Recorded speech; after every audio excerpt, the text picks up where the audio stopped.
팀 분석 들어가도록 하겠습니다. 부활 또는 침체. 자, 지난주에 부진이 예상되는 팀들 방송할 때 제가 팀들을 선정하는 기준에 대해서 말씀드렸죠. 어떻게 말씀드렸냐. NFL의 매력은 어느 팀이든 강팀이 될 수 있고 어느 팀이든 약팀이 될 수 있다. 그게 너무 매력적이다. 이것은 NFL의 리그 운영 구조적 특성에서 기인하는 특징이다 라는 말씀을 드렸었습니다. 돈 많은 특정 팀이 트로피 독식하는 거 아예 시스템으로 막아버리겠다. 우리는 리그를 구성하고 있는 모든 팀들이 상생하는 것을 추구한다. 이 리그의 기조와 맞닿아 있는 제도라고 할 수 있죠. 리그의 가치는 꾸준히 상승해왔고 이러한 부분은 2020년대에 더 두드러지고 있습니다. 특히 레거시 미디어에서 벗어나서 뉴 미디어와 만나면서 파이는 점점 커지고 있죠. NFL의 세계화도 같은 갈래에 있는 부분이다 라고 할 수 있고요. 이러한 리그의 전략 변화는 뭐 성공처럼 보이긴 합니다. 해석에 따라 다를 수 있지만요. 그래서 저는 지금도 NFL이라는 리그가 가져온 운영 규칙 변경안 중에 두 번째로 중요한 게 하드 셀러리 캡 도입이라고 생각하거든요. 이게 리그를 지탱하는 가장 강력한 초석이 됐죠. 제가 지금 앞에서 드린 말씀을 좀 종합해보면 NFL이라는 리그는 누구에게나 기회가 있는 리그라는 뜻입니다. 같은 자원으로 싸워라. 전년도에 힘들었다면 더 좋은 자원으로 미래를 준비해라. 드래프트를 통해서. 하지만 반대로 말하면 강팀이라고 할지라도 삐끗하면 쭈르르 미끄러질 수 있다 라는 뜻이기도 합니다. 강등 제도 자체가 없는 리그이긴 하지만 침체에 빠질 수는 있죠. 침체에 빠져있는 팀들 몇 개 있죠.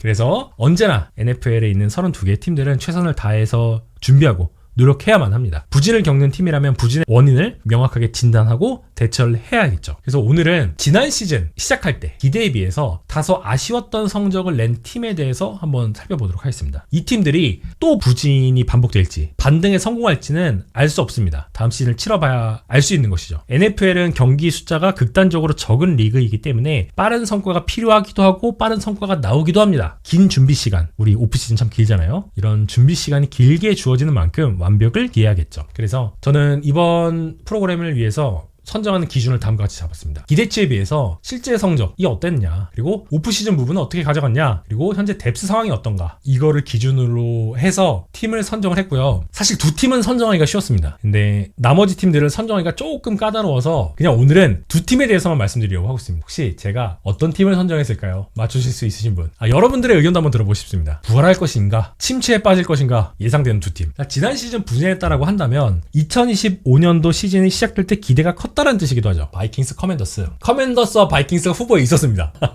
근데 선택을 안 했습니다. 라이언스 약간 예상된 게 있었어요. 칩스, 이글스, 레이븐스, 칩스, 라이언스, 레이븐스 많이 말씀해 주시고 이 중에 있습니다. 자, 제가 선택한 팀은 빠밤 캔자스시티 칩스와 필라델피아 이글스였습니다. 공감을 하지 않으시는 분들도 분명히 계실 텐데 저는 이 두 팀의 2026 시즌 성적이 매우 중요하다고 생각하고 있습니다. 그래서 이 내용 칩스 먼저 말씀을 드려보도록 하겠습니다. 캔자스시티 칩스 너무나도 아팠던 2025 시즌 6승 11패라는 성적은 헤드코치 앤디 리드와 쿼터백 패트릭 마홈즈가 이끄는 캔자스시티 칩스에게 좀 어울리지 않아 보이는 성적표였죠. 2025년 전까지 앤디 리드가 2013년도에 칩스에 부임한 이래 칩스는 단 한 번도 9승 밑으로 떨어져 본 적이 한 번도 없습니다. 디비전 순위도 1등과 2등만 했었죠. 칩스는 NFL 전체 역사에서도 거의 견줄 팀이 없을 정도의 최근 큰 성공을 안고 2025 시즌에 돌입을 했습니다. 최근 6번의 슈퍼볼 중에 5번 진출했고요. 그중에 3번 우승을 했죠. 7년 연속 AFC 챔피언십 게임에 진출했던 팀입니다. 진짜 말도 안 되는 역사적인 기록이라고 할 수 있습니다. 하지만 2025 시즌 6승 11패라는 성적, 디비전 3위라는 성적, 그리고 플레이오프 탈락이라는 성적을 맞이하고 말았죠. 패트릭 마홈즈가 쿼터백으로 있는 한 필연적으로 느꼈던 플레이오프 진출 행진도 종료가 됐습니다. 재밌는 포인트 중에 하나가 2024 시즌에 캔자스시티 칩스는 원포제이션 내 접전에서 거둔 성적이 무려 12승 0패였습니다. 그러면서 슈퍼볼 진출권을 확보를 했죠. 좀 불안불안하긴 했습니다. 그래서 어쨌든 이긴다는 게 중요하니까, 경기 수가 너무 적으니까 어쨌든 슈퍼볼까지 갔죠. 하지만 2025 시즌 이 원포지션 상황에서 성적이 어땠냐, 원포지션 상황에서 칩스의 2025 시즌 성적은 무려 1승 9패였어요. 뚝 떨어졌어요. 패트릭 마홈즈를 기준으로 하면 마홈즈 커리어 첫 7시즌 2018년도부터 2024시즌까지 이 원포지션 승부에서 52승 19패를 기록을 했었는데 2025 2025 시즌은 너무나도 어려웠습니다. 경기 막판에 어떻게든 승리를 굳히는데 능했던 팀이 갑자기 승리를 내주기 위해서 할 수 있는 모든 일을 하는 팀처럼 변했습니다. 오펜스가 부진하면 디펜스가 어떻게든 해결을 해주는 게 칩스의 장점이었거든요. 그리고 디펜스가 뚫리면 어떻게 해서든 오펜스가 폭발적으로 점수를 올리고 꾸역꾸역 따라가서 역전하는 게 칩스의 색깔이었습니다. 그리고 만약에 두 그룹 모두 부진했을 경우에는 스페셜팀에서 마무리를 해줬던 것이 칩스였는데 2025 시즌은 모든 그룹이 이 패배의 책임을 떠안는 시즌을 겪었습니다. 2025 시즌 칩스의 부진을 설명하는 가장 큰 키워드는 부상이죠. 칩스의 선수들이 다른 팀들에 비해서 부상이 더 많았던 건 아니거든요. 샌프란시스코 49ers만큼 부상이 많이 나온 것도 아닙니다. 하지만 부상이 유독 팀의 핵심 선수들에게 그것도 좋지 않은 타이밍에 집중이 됐습니다. 스케줄이 전반에는 까다롭고 후반에 여유로웠거든요. 그런데 그 여유 있는 구간에서 오펜스, 디펜스 양쪽의 여러 핵심 선수들이 이탈을 했죠. 그래서 쉬운 일정을 제대로 활용하지 못했습니다. 오펜스 측면에서 점검을 해보면 시즌 중반에 와이드 리시버인 라시 라이스가 6경기 출장 정지에서 돌아와서 칩스의 오펜스 다시 돌아왔구나 이런 느낌이 있었습니다. 칩 태식이 돌아왔구나 막 이랬었는데 레이더스와 커맨더스 요 경기 홈에서 대승하는 거 보면서 많은 분들이 그렇게 느끼셨을 거예요. 근데 문제는 이 무렵부터 심각한 부상들이 다가왔습니다. 칩스는 13주차 댈러스 카우보이스전에서 2명의 선발 태클 조시 시먼스와 자원 테일러를 모두 잃었고요. 둘은 이후에 한 쌤도 뛰지 못했습니다. 백업인 제일런 무어와 와냐 모리스도 이후에 몇 주 동안 문제가 생기면서 칩스는 태클 뎁스 차트의 마지막 선택지들까지 내려가서 꺼내 써야 됐습니다. 오펜스는 끝내 회복하지 못했죠. 휴스턴 텍산즈와 LA 차저스 홈에서 패배를 하면서 힘겨운 마지막 모습을 보였고요. 마홈스는 결국 차저스전 4쿼터 시즌 종료 ACL 부상을 당하고 말았습니다. 그리고 시즌 막판에는 팀의 상위 쿼터백 2명, 1번 와이드 리시버, 선발 오펜시브 라인맨 3명, 그리고 디펜스의 선발이 4명 빠진 상태에서 경기를 치러야 됐습니다. 그래서 만약에 부상 발생 시점이 반대로 시즌 초반에 몰려 있었더라면 칩스는 접전 승부와 전체 성적에서 조금 더 나은 기록을 냈을 가능성이 높았죠. 그리고 뭐 운영적인 측면에서도 완벽한 모습을 보여주지 못했습니다. 예를 들어서 20야드 이상의 폭발적인 러싱은 단 3번밖에 없었는데요. 이게 리그 최하위였습니다. 그 중에 러닝백이 기록한 건 딱 한 번밖에 없었어요. 그만큼 마홈스가 고생했습니다. 그리고 뭐 클러치가 필요한 구간에서도 실수가 잦았죠. 예를 들어서 트래비스 켈시 필라델피아 이글스전에서 레드존에서 패스를 놓치면서 이게 앤드류 무크바 손에 넘어가면서 해당 플레이가 경기 결과를 결정짓는 아주 큰 장면으로 기억이 됐습니다. 그리고 5주차 잭슨빌 제기어스와의 프라임타임 경기, 여기서도 경기를 잘 풀어나갈 수 있는 절호의 찬스에서 레드존 인터셉션을 던져버렸고 그 볼을 잡은 라인베커인 데빈 로이드가 무려 99야드 리턴 터치다운을 하면서 승기를 가져갈 수 있었습니다. 그리고 제가 여기 쓰질 않았는데 중요한 상황에서 페널티 너무 많았고요. 말씀드린 건 턴오버도 있었고 그리고 짧지만 치명적이었던 리시버들의 드롭이 좀 있었습니다. 좀 이게 오펜스에서 뼈아프게 작용했다라고 할 수 있고요. 디펜스적인 측면에서 살펴봤을 때는 전체적인 수비력 자체가 완전히 무너진 건 아니었거든요. 하지만 경기 후반에 승부처에서 디펜스가 제대로 버티질 못했습니다. 물론 이것을 무조건 디펜스 탓이다라고 할 수는 없는 것이 미식축구라는 종목 특성상 오펜스와 디펜스가 상호 보완적으로 작용하죠. 러싱이 결여된 오펜스가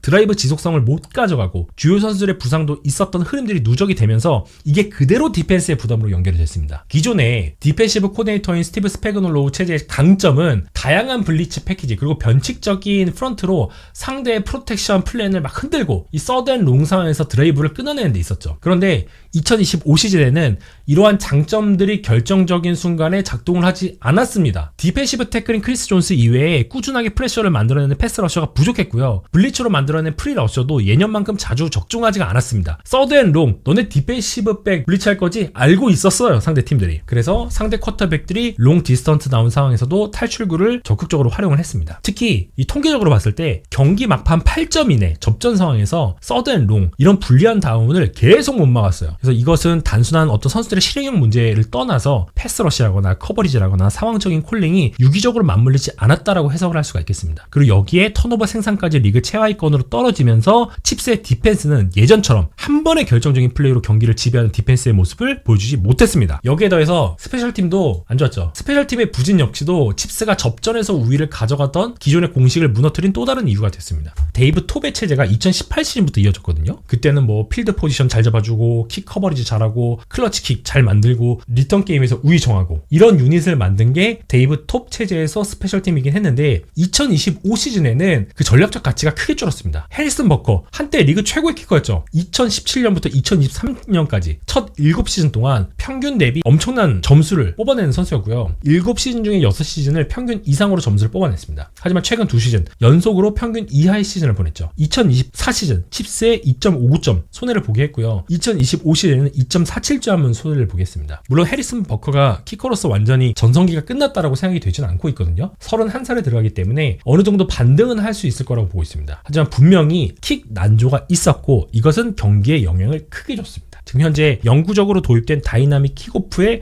적합하지 않은 선수일 수 있다는 거죠. 이렇게 스페셜팀이 더 이상 무기가 아닌 상황이 되다 보니까 접전 상황에서 패배를 반복하게 된 칩스라고 할 수가 있고요. 그래서 이런 문제점을 해결하기 위해서 어떤 오프시즌 무브를 취했나 살펴보도록 하겠습니다. 일단 코너백 자리에 트렌트 맥더피와 제일런 와슬이 이탈을 했죠. 맥더피는 트레이드가 된 상황이라고 할 수가 있고요. 그리고 아이자 파체코도 빠졌고 백필드 자리에 확실하게 우린 러싱 게임 강화하겠다라는 의지를 보이면서 시애틀 시옥스에서 슈퍼볼 MVP가 되었었던 캐스 워커를 데려왔습니다. 세이프티 자리에 브라이언 쿡의 자리를 대체하기 위해서 브라이언 쿡만큼의 영향력을 끼칠 가능성은 좀 낮다라고 생각이 되지만 어쨌든 준수한 세이프티인 알로인 길먼을 데려왔다라고 할 수가 있겠습니다. 디펜시브 태클 자리에 카이리스 통과도 추가를 했고요. 디펜시브 백에 케이더 코우라거나 카이르 일람도 데려오는 선택을 했습니다. 대신에 좀 빠진 선수를 살펴보면 찰스 오메니우도 빠졌고요. 리오 시넬도 빠졌고 마르키스 브라운, 조지 스미스 슈스터 이런 선수들이 대거 이탈한 상황이라고 할 수가 있겠습니다. 드래프트에서는 코너백인 만수르 딜레인을 지명을 했고 디펜시브 태클 자리에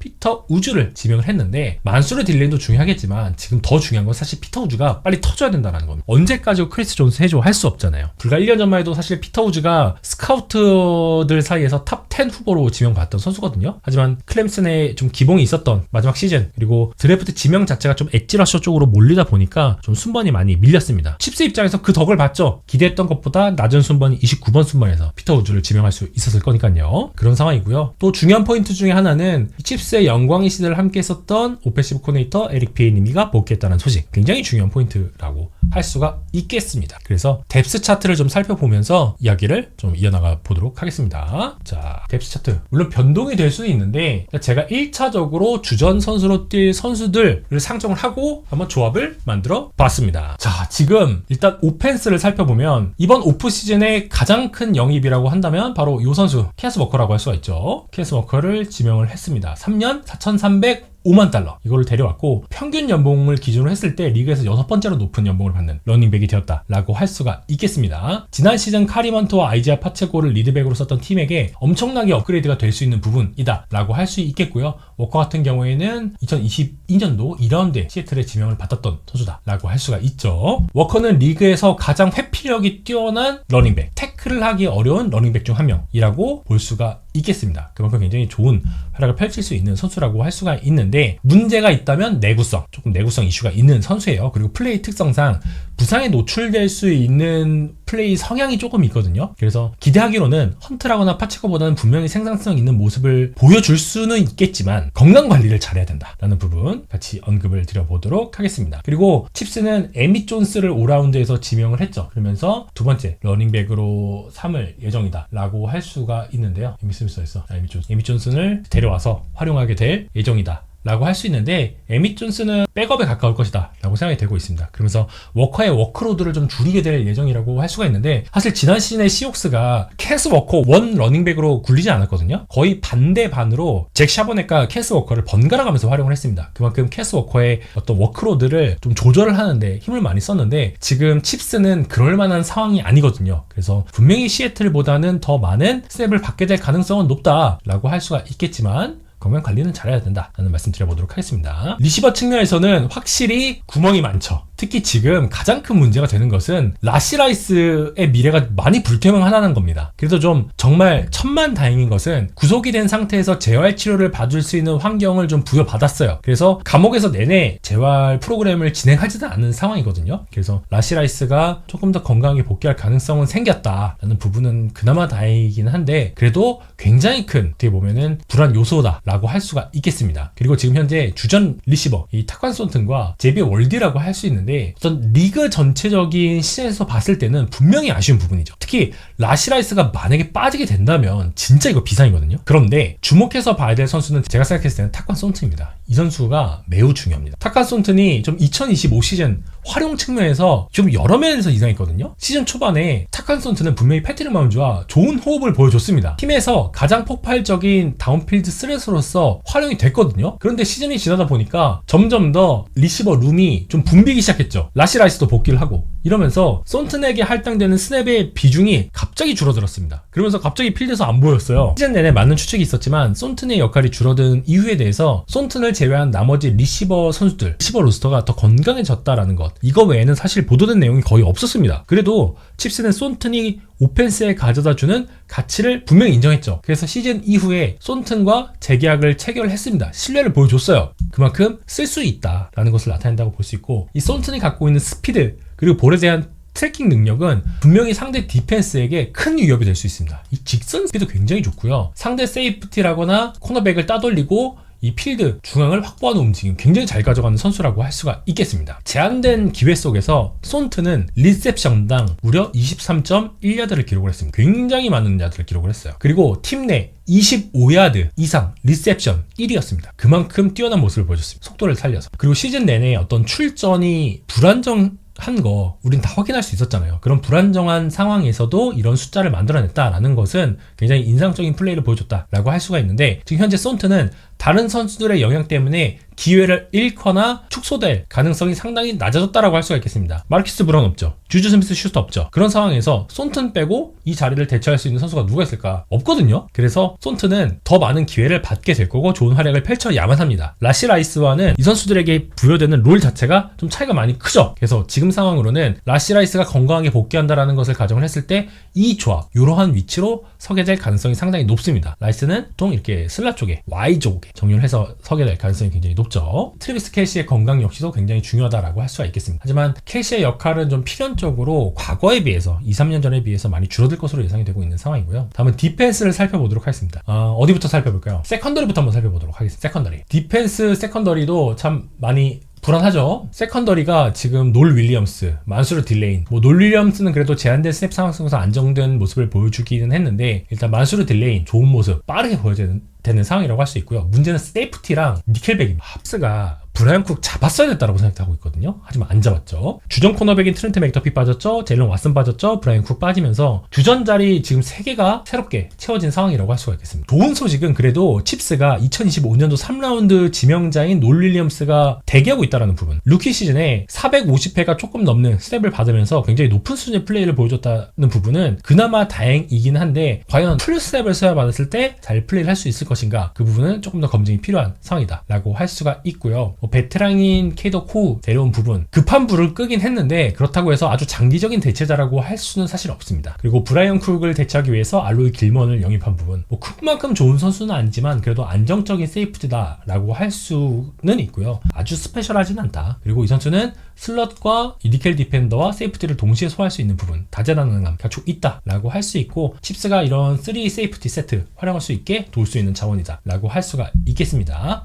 그리고 이 차마리 코너도 함께 선발로 나설 것으로 보이고 있기는 한데, 좀 확실한 주전으로 자리매김을 할 수 있을지 좀 끝까지 지켜봐야 될 것 같다라는 생각이 들고 있습니다. 좀 놀 윌리엄스에 대해서 첨언을 하자면, 스페그놀로우의 디펜스를 살펴보면은 스페그놀로우는 디펜스를 전개를 할 때 코너백들에게 진짜 다재다능함을 요구를 많이 합니다. 많이 요구합니다. 이 스페그놀로우의 시스템이 위장 그리고 프레셔에 크게 의존하거든요. 그래서 투아이쉘, 커버 4루, 그리고 레이트 세이프티 로테이션, 요 사이를 자주 오가면서 예상치 못한 구역에서 상대에게 프레셔를 가하는 것이 이 시스템의 핵심 오브 핵심이라고 할 수가 있겠습니다. 그리고 지난 시즌에 윌리엄스는 이런 역할을 사실 잘했어요. 지금 현재 트렌트 맥더피가 램스로 트레이드가 된 상황에서 칩스가 여전히 믿을 수 있는 외곽 코너백들이 좀 절실한 상황인데, 일단 윌리엄스는 그 역할을 맡을 선두 후보로 보이고 있는 상황이다 라고 할 수가 있죠. 물론 상대의 볼을 트래킹하는 부분에서는 좀 성장이 필요하긴 하지만 어떤 커버리지 스냅에서 보여주는 일관성은 분명히 고무적이었습니다. 그래서 이 흐름들이 이어진다면 그 역할이 상당히 커질 것이다 라고 기대가 되고 있고요. 그리고 좀 프론트 세븐을 살펴보면 칩스의 가장 큰 디펜스의 강점 중에 하나는 사실 인테리어 디펜시브 라인들이었어요. 그 중심에는 크리스 존스가 있어요. 그리고 지난 시즌에도 좀 안정적으로 보여주는 모습 분명히 있었습니다. 일단 나디라거나 제리 틸러리가 이탈한 부분, 요거는 좀 아쉽기는 하겠지만 그렇다고 해서 아주 큰 영향을 줄 것으로 보이지는 않고 있고요. 대처하기 위한 피터 우즈 지명 괜찮고 카이리스 통가에 대한 보강도 나쁘지 않다라고 볼 수가 있겠습니다. 특히 카이리스 통가는 런 디펜더로서 충분히 강점을 보일 수 있는 모습이 있고요. 피터 우즈는 더 좀 패스러시 측면에서 강점을 보일 수 있는 선수이기 때문에 크리스 존스의 부담을 덜어줄 수 있는 후보들로는 충분한 선수들이다 라고 할 수는 있겠습니다. 크리스 존스가 근데 문제가 이제 32살에 들어가거든요. 그러니까 상당히 많죠. 폭발적인 운동 능력에 크게 기여를 하고 있는 선수들이기 때문에 이제 7월이 지나면 32살이 되죠. 시즌이 들어가면. 그래서 피터 우즈의 빠른 성장이 칩스 입장에서는 좀 많이 필요할 것 같다라는 생각이 들고 있습니다. 엣지 디펜더 측면에서는 찰스 오메니오 빠졌고 마이크 데나 빠졌고 그렇긴 하지만 이 공백이 아주 클 거라고 생각이 되지는 않고 있습니다. 뭐 이 선수들을 대처하기 위해서 2라운드 지명권을 알 메이슨 토마스에게 활용하는 부분 이것도 나쁘지 않다라고 생각이 되고 있고 오메니오나 데나보다 저는 메이슨 토마스가 더 높은 업사이드를 갖고 있다라고 분석을 하고 있거든요. 그리고 지난 시즌 3라운드에 지명했었던 애쉬턴 길롯 역시도 더 많은 기대를 받을 수 있는 선수이기 때문에 2년차에 스텝업하는 모습 기대해 보도록 하겠습니다. 그래도 조디 칼라프티스가 건재하게 버티고 있는 부분 다행이라고 할 수가 있죠. 라인백커진에서 뭐 리오 시넬의 이탈도 저는 엄청 큰 이슈는 아니라고 생각이 되고 있어요. 이미 안정적으로 이 자리를 책임지고 있는 닉 볼튼과 드루 트랭킬이 건재하기 때문에 큰 이슈는 되지 않을 것 같다라는 생각 들고 있습니다. 하지만 주전은 괜찮은데 이제 후보진의 문제죠. 5라운드에 제프리 바사 지명을 해서 세 번째 라인백커로 투입이 될 가능성은 상당히 높다라고 보이는데 루키 시즌 스냅이 굉장히 적습니다. 그래서 이번 시즌 더 많은 스냅을 받게 될 텐데 과연 슈넬만큼의 안정감을 더할 수는 있을 것인가, 이 부분 조금 걱정이 되는 지점이다 라는 생각이 들고 있습니다. 그래서 칩스의 시즌 뎁스 살펴봤고 좀 마무리를 지어보자면 2026 시즌 캔자스시티 칩스 시즌 전망은 결국 2025 시즌을 일회성 사고로 볼 수 있을 것인가 또는 침체의 징조로 볼 수 있을 것인가 2026년 시즌 결과에 달려있다 라고 할 수가 있겠습니다. 6승 11패 마홈스 시대 기준으로는 정말 재난에 가까웠죠. 하지만 내용을 뜯어나 보면은 완전히 무너졌다라고 볼 수는 사실 없습니다. 접전 경기에서 1승 9패 나왔고 어떤 부상 그리고 시즌 후반에 쉬운 일정 구간에서 핵심 선수들이 많이 이탈한 거 이게 아쉽다라고 할 수 있고 오펜스에서 뭐 라시 라이스, 제비어, 월리 이탈한 부분 그리고 오펜시브 라인의 붕괴 이게 겹치면서 폭발력이 사라졌는데 이번 시즌은 올라올 가능성이 충분히 있죠. 그리고 디펜스도 말씀드렸지만 완전히 무너진 디펜스 절대 아니었습니다. 어떤 턴오버적인 생산성은 확보할 필요가 있겠지만 오펜스가 올라온다면 그 영향을 디펜스가 받을 수 있고요. 가장 중요한 것은 결국 패트릭 마홈즈죠. 마홈즈가 건강하게 언제 돌아올 것인가 굉장히 중요하다고 할 수가 있겠습니다. 그리고 케네스 워커의 보강은 단순한 러닝백 한 명 보강이 아니라 퍼스트 다운에서 더 안정적으로 4야드 이상을 벌어주는 장치를 마련했다라고 할 수 있고요. 그 다음부터는 더 안정적으로 패트릭 마홈즈가 패스 플레이를 전개하는 데 있어서 분명히 이득을 받을 수 있을 것이다 라는 예상이 들고 있습니다. 그리고 디펜스 측면에서는 이 젊은 프론트 세븐의 성장이 매우 중요하고 크리스 존스의 부담을 덜어주는 것이 어느 때보다 중요한 포인트다 라고 말씀을 드리면서 캔자스시티 칩스 무엇을 잘해야 되는지 마무리를 하겠고요. 좀 스케줄적인 측면 살펴보면서 마무리를 짓자면 칩스의 2026년 시즌 분수령은 12월입니다. 매우 중요합니다. 칩스는 마이애미 돌핀스, 라스베가스 레이더스 2경기, 뉴욕 제츠, 애틀랜타 펠컨스, 애리조나 카디널스 와 같이 반드시 잡아야 할 경기에서 승수를 무조건 쌓아야 됩니다. 진짜 우리가 슈퍼볼을 노리고 싶다면 이 구간에서 절대 미끄러지면 안 되거든요. 그 경기들 반드시 시즌 초반, 중반 잡아야 된다 라고 생각이 되고 있고요. 현실적으로는 12주차 때 버팔로 빌스를 만나기 전까지 제가 생각했을 때 위크 12 이때까지 최소 7승 3패는 만들어놔야 됩니다. 최소. 그리고 나서 12월에 들어가야 됩니다. 이래야 안정적으로 플레이오프권에 들어갈 수 있고 시드 싸움에서도 우위를 가져갈 수 있습니다. 근데 문제가 뭐냐면 12주차 때 11월 말에 버팔로 빌스 만나고요.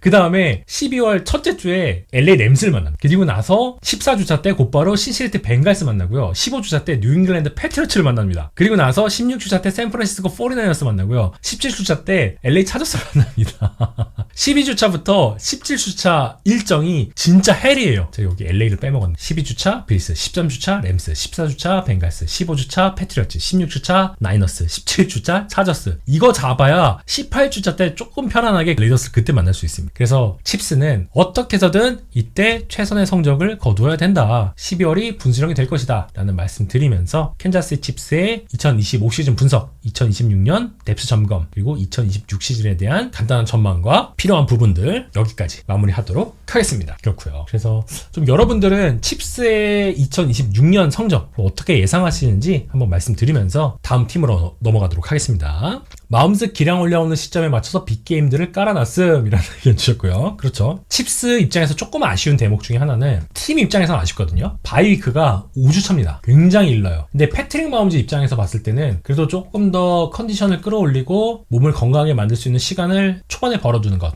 요거는 그래도 좀 다행이라고 할 수가 있죠. 칩스 백업 커터백 저스틴 필즈고요. 백업 커터백으로 저스틴 필즈면 굉장히 좋은 편이죠. 칩스 팬이지만 슈퍼볼은 좀 어렵고 프롭 탈락이라는 의견 주셨고요. 그렇습니다. 일단 기존에 잘하는 선수들이 건강하게 잘하는 것이 좀 선제 조건이지 않을까라는 생각이 들고 있고요. 그 선제 조건을 기반으로 해서 젊은 선수들 잘 성장하고 케네스 워커가 좋은 활약 펼치면 그래도 좀 과거의 영광, 전부는 아니더라도 어느 정도는 회복할 수 있을 것이다. 전 예상을 하고 있습니다. 근데 일정이 쉽지 않아요, 진짜. 1주차 때 덴버 브론코스 만나고 나머지 3경기는 쉽습니다. 상대적으로. 근데 바이위크 끝나고 나서 차저스 이제 첫 번째 만나는 경기 있고 7주차 때 시애틀 만나고 8주차 때 덴버 만납니다. 이제 그리고 나서 9주차부터 11주차까지 제츠, 팔컨스, 카드널스 만나기 때문에 이때 무조건 3연승 해야 됩니다.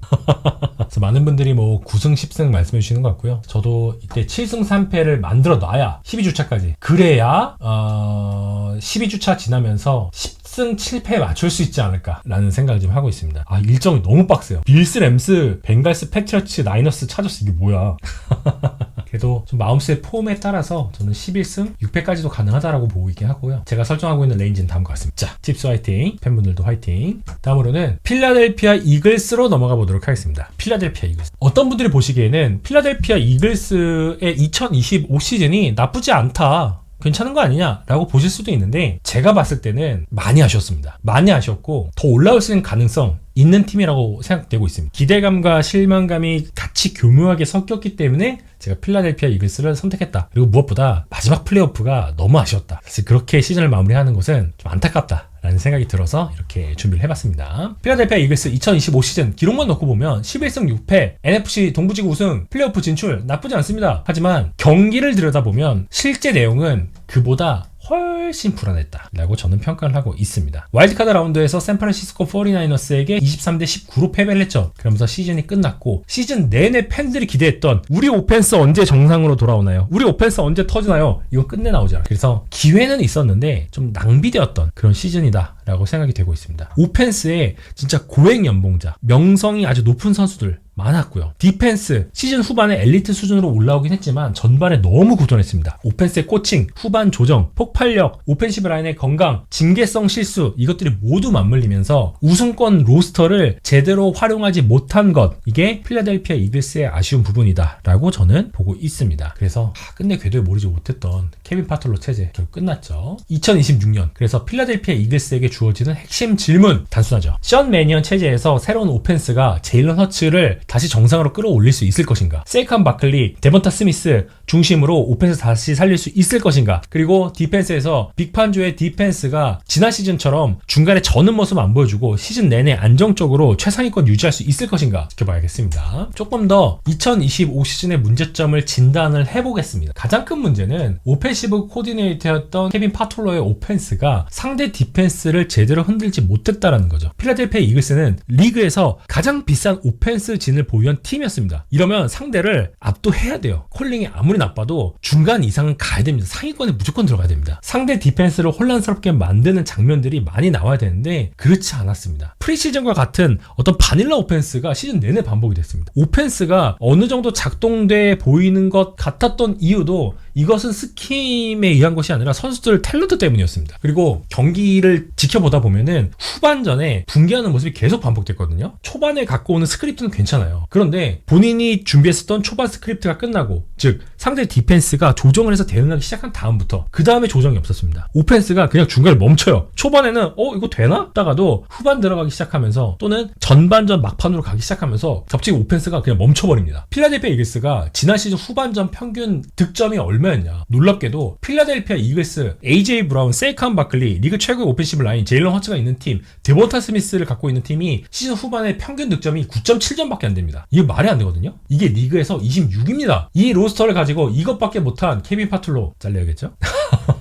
그래서 잘렸죠. 2024 시즌에 얼마였냐? 2024 시즌에는 필라델피아 이글스의 후반전 평균 득점이 15.4점이었습니다. 리그 4위였어요. 이랬던 오펜스가 진짜 드라마틱하게 추락했습니다. 이게 진짜 단순한 선수 컨디션 문제가 아니라 하프타임의 조정과 후반 운영, 이게 구조적으로 퇴보했다라고 해석을 할 수가 있거든요. 이건 진짜 심각한 문제입니다. 그리고 또 추가적으로 말해야 되는 거, 이 익스플로시브 플레이가 그냥 실종을 했습니다. 2024년도 필라델피아 이글스, 세이칸 바클리 20야드 이상 러싱, AJ 브라운과 데본타 스미스의 다운필드 연결, 제일런 허츠의 스크램블로 폭발적인 러싱 나오는 거, 요것들이 경기를 그냥 뒤집는데 아주 결정적인 역할을 했거든요. 그랬는데 2025 시즌은 아예 그냥 사라졌습니다. 20야드 이상 익스플로시브 플레이의 비율이 5%예요. 이게 리그에서 몇 위냐면 27위입니다. 엄청 낮아졌어요. 2024 시즌에 리그 최고 수준이었던 팀이 이렇게 나빠졌습니다. 파툴로는 전술적으로 리시버를 어떤 오픈 스페이스를 만들어낼 수 있게 스킴적으로 전혀 해결해 주지 못했고요. 오펜시브 라인은 러싱 게임에서 상대 디펜스를 제대로 뚫어내지 못했습니다. 그리고 리시버들은 1대1 상황에서 예전만큼 자주 이겨내지 못했죠. 그리고 여기서 더해지는 것이 제일런 허츠의 러싱 위력이 드라마틱하게 떨어지기 시작했습니다. 허츠가 엘리트 쿼터백으로 올라갈 수 있었던 데에는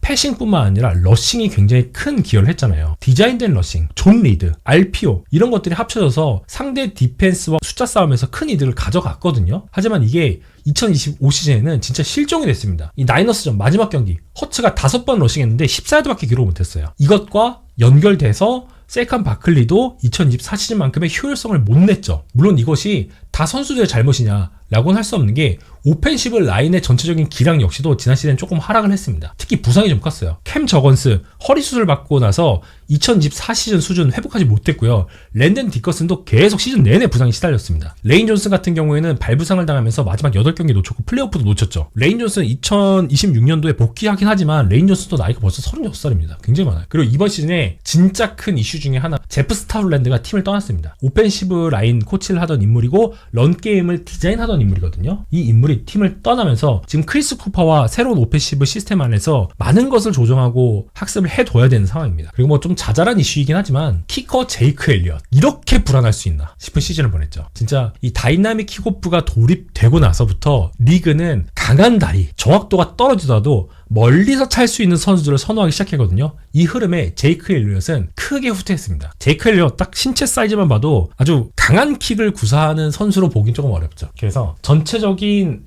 효율성이 그냥 크게 떨어졌습니다. 필드골 27번 차서 20개밖에 못 넣었어요. 그 정도로 아쉬웠죠. 그리고 뭐 또 추가적으로 자잘한 부분 중에 하나는 이 디펜스에 굉장히 좋은 탤런트들 많잖아요. 근데 디펜스의 페널티가 너무 많았습니다. 시즌 동안, 정규 시즌 동안 디펜스가 페널티로 상대에게 내준 퍼스트 다운만 38개입니다.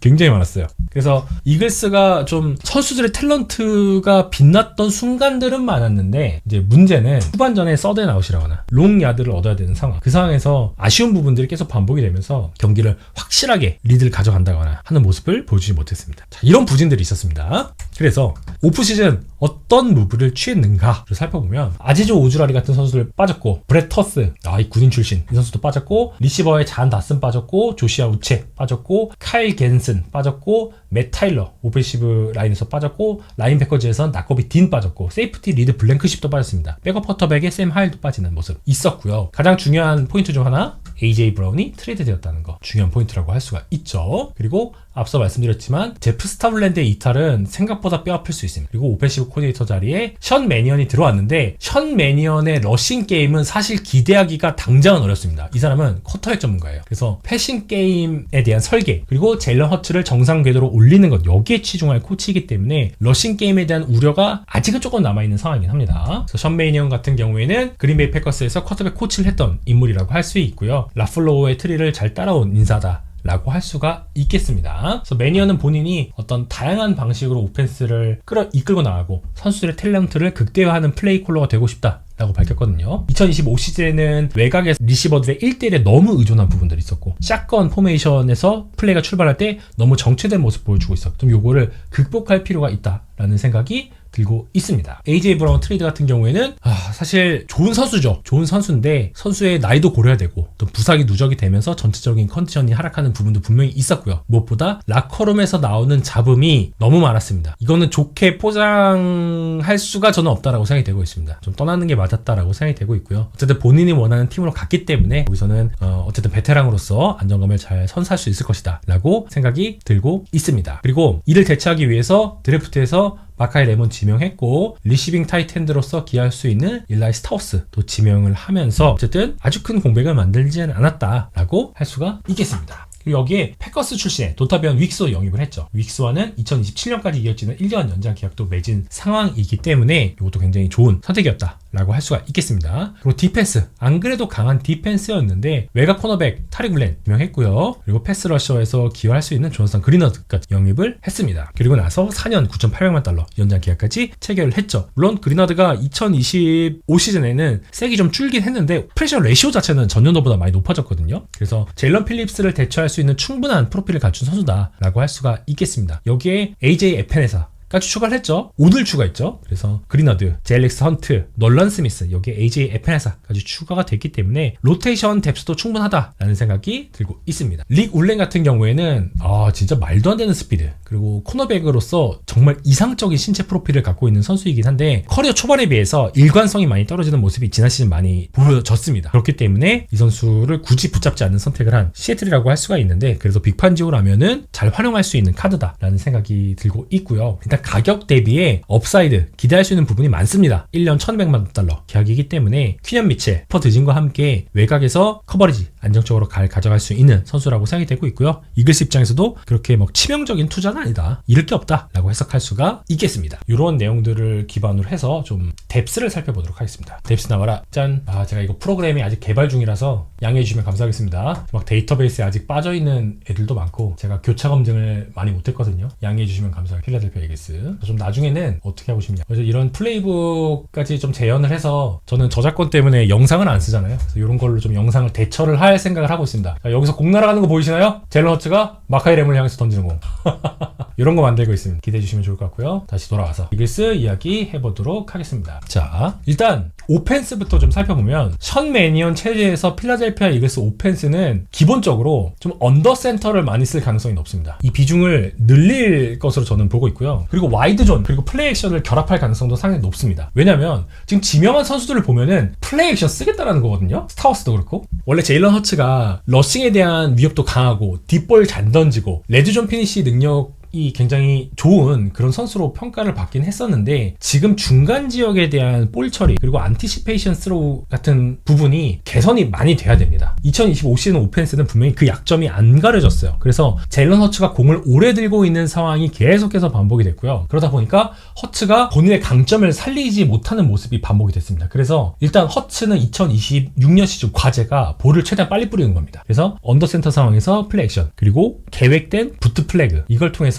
허츠가 리드를 할 수 있는 거리 자체를 여기가 아니라 여기로 줄여주는 게 굉장히 중요합니다. 그래서 션 매니언은 해당 부분을 잘 살려줄 수 있을 것이다 라고 생각이 되고 있고요. 그리고 세이칸 바클레의 역할도 상당히 중요하죠. 이번 시즌 더 중요하다고 생각이 되고 있습니다. 2024 시즌 버전으로 돌아가기는 어려울 거예요. 아무래도 스타웃랜드의 공백도 굉장히 클 거고요. 오펜시브 라인 선수들의 폼, 그리고 부상 상황도 2024 시즌 오펜시브 라인만큼의 퍼포먼스를 내긴 어려울 확률이 굉장히 높습니다. 바클리가 여전히 좋은 러닝백이긴 하지만 2025 시즌에 빅플레이 빈도가 좀 상당히 줄었죠. 그래도 긍정적으로 볼 수 있는 부분은 그래도 나이가 아직 29세라는 거, 그래서 이 부분은 굉장히 그나마 다행이라고 할 수 있는 부분이고, 바클리의 역할 중요하죠. 중요한데 저는 이것과 별개로 좀 추가적으로 첨언하고 싶은 부분이 있다면, 이 선수를 받쳐줄 추가적인 백필더 자원들, 물론 이렇게 쓰진 않을 테지만 쓴다고 가정하고, 테크 빅스비라거나 윌 시플리 같은 선수들의 역할 굉장히 중요하다고 할 수 있어요. 그리고 다이먼 피어스까지 좀 지원을 해서 좀 백필드의 안정감을 더할 수 있다면 세컨 바클리가 많이 위험한 상황에 노출되는 경우가 수가 줄어들 수 있을 거라고 생각이 되고 있고요. 그래서 근래 역할 매우 중요하다. 하지만 2024 시즌을 기대하기는 현실적으로는 어렵지 않을까라는 말씀을 드려보도록 하겠습니다. 자리에는 켈카테레가 들어올 수도 있고요. 밖에 어디 갔어? 타워스 어디 갔어? 빠졌나? 아무튼 제가 이건 나중에 보강하도록 하겠습니다. 그리고 제가 봤을 때 타이트엔드 운용은 더 확대될 가능성이 있다라고 보고 있습니다. 뭐 예를 들어서 돈타비엠 닉스가 빠지고 이렇게 쓸 수도 있거든요. 그래서 12 퍼스널 엘라스터스 같은 경우에는 장기적으로 댈러스 고더트를 대체할 수 있는 자원이기 때문에 12 퍼스널 같은 상황에서 조금 많이 활용될 수 있다는 부분은 기대가 되고 있고요. 스타워스 차 여기 있었네. 스타워스 굉장히 좋은 핸즈를 가진 타이트엔드라고 할 수 있고 운동력도 굉장히 좋고 그래서 이렇게 같이 쓸 수도 있죠. 타이트엔드 활용 최근에 또 리그에서 뭐 시카고 베어스라거나 LA 램스라거나 뭐 시애틀 같은 팀들 타이트엔드 굉장히 잘 활용하고 있고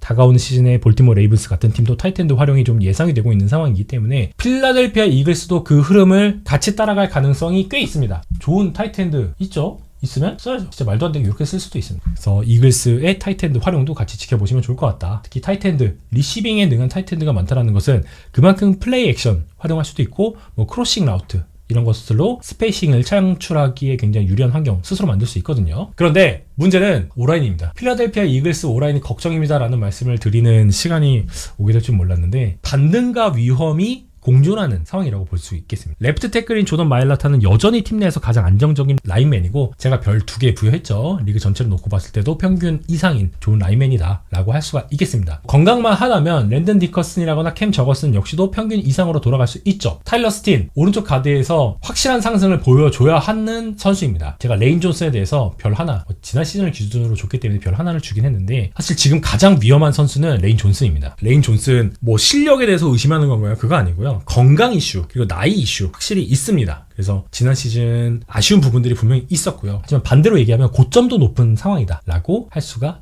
있겠습니다. 그래서 이 오라인이 안정적으로 유지되는 것이 매우 중요한 이글스이다 라는 말씀드리면서 오펜스 마무리 짓겠고요. 다음으로는 디펜스 한번 말씀드려보도록 하겠습니다. 디펜스가 잘 안 보인다. 디펜스 좀 내려. 디펜스는 여전히 이 팀의 더 안정적인 축이죠. 제일런 카터, 조던 데이비스, 모로 오조모가 있는 요 인테리어 디펜시브 라인은 리그 최고의 그룹 중 하나다 라고 볼 수가 있겠습니다. 특히 데이비스 3년 연장 계약 줬죠. 지금 팀의 라커룸 리더이자 이 디펜시브 태클 그룹의 핵심이다 라고 할 수가 있고요. 제일런 카터가 아마 재계약을 하게 된다면 그때는 디펜시브 태클 계약 최고 연봉을 찍게 될 가능성이 상당히 높다라고 보고 있습니다. 근데 문제는 네 번째 태클입니다. 로테이션 자원, 뭐 타이 로빈슨, 우아르 버나드, 바이런 이런 선수가 있는데 좀 신뢰를 받기에는 다소 아쉬운 모습이 반복이 됐거든요. 그래서 만약에 요 주전 2명 또는 오즈모 중에 1명만 이탈해도 요거는 좀 크게 작용할 수 있습니다. 그런 상황이고 빨간색 다음으로는 엣지 포지션 같은 경우에는 그나마 선수들이 로테이션 자원 작년보다 안정적이다 라는 생각이 들고 있습니다. 이 그리너드 앞에서 말씀드린 것처럼 프레셔 레이시오를 기반으로 했을 때는 필립스 이상을 기대할 수 있는 선수라고 할 수 있고요. 헌트 같은 경우에는 2025 시즌 미니 브레이아카웃을 좀 보냈던 것을 풀시즌으로 연장해야 될 과제가 있습니다. 여기에 놀란 스미스 런과 패스의 균형을 가져올 수 있는 엣지죠. 그래서 서드다운에 가까운 역할을 노릴 수 있다라고 보고 있고요. 에페엔사 같은 경우에는 즉각적인 스타터라기보다는 다양한 역할을 부여받을 수 있는 교체 자원으로 구분하는 것이 현실적이다라는 생각이 들고 있습니다. 그래서 지금 로테이션 자원 엣지 다른 팀들과 비교해봐도 굉장히 안정적이다라고 할 수 있겠습니다. 제가 데이터베이스를 업데이트를 안 했네요. 그래서 FNX가 없구나. 네, 이건 제가 업데이트를 하도록 하겠습니다. 그리고 라인베커 잭 바운 그래도 지난 시즌 2024 시즌만큼은 아니었는데 그래도 시즌 후반으로 들어오면서 안정감을 많이 더해줬다라고 할 수 있고요. 자이드 캠벨 역시도 2년차에 더 많은 스냅을 받고 다양한 역할을 수행할 수 있을 것이다 라고 생각이 되고 있습니다. 그리고 캠벨 같은 경우에는 전통적인 오프볼 라인베커라기보다는 뭐 샘 그리고 머그룩 상황에서 블리처를 할 수 있는 상황이기 때문에 굉장히 하이브리드한 라인베커라고 할 수 있고 그 역할을 잘 수행할 수 있죠. 그리고 지금 당장 나코비 딘이 떠난 자리 같은 경우에는 제러마이아 스로터 주니어라거나 이런 선수들이 세 번째 라인베커로 투입될 가능성이 높다라고 보고 있습니다. 어쨌든 니켈 상황에서 심프레셔도 많이 쓰고 있는 상황이기 때문에 라인베커들의 역할 항상 중요하다라고 정리를 하겠고요. 다음으로는 세컨더리 살펴보도록 하겠습니다. 세컨더리 파란색. 세컨더리는 좋습니다. 퀴년 미첼, 쿠퍼드진 좀 아쉽긴 했지만 릭 울렌 데뷔 시즌만큼 퍼포먼스를 볼 수 있다면 다시 한 번 더 이 프로볼 레벨로 성장할 수 있는 선수라고 생각이 되고 있고요. 쿠퍼드진은 계속해서 하이브리드라는 롤을 부여받을 수 있는 선수